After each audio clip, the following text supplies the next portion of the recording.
జ్ఞానము నీకు ఇచ్చునుగా. దేవుని నామానికి మహిమ కలుగునుగా. ఆమె చెప్దామా? హల్లెలూయా. కన్నీరు ఉందా? ఇంకిపోయిందా? ఉందా? దేనికి ఉపయోగిస్తున్నా కన్నీరు? దేనికి ఉపయోగిస్తున్నాము?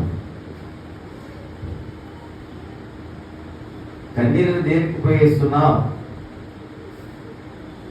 దేవుని సన్నిధిలో కాచు ప్రతి కన్నీటి పట్టు నిలువుగా మారిపోతుంది. నీ పక్షాన మొరపెడుతుంది ఆ కన్నీరు. ఎక్కడుంటుంది తెలుసు? మనం కాచే కన్నీరు ఎక్కడుంటుంది?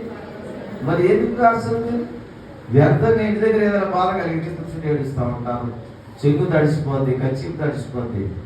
దేవుని సన్నిధిలో అది చాలా విలువగా మార్చబడుతుంది. పుట్టినే కాల్చకండి కన్నీరు. దేవుని సన్నిధిలో కన్నీరుతో చేయండి ప్రార్థన. పక్కవాడు ఏమని అనుకుంటారన్నా?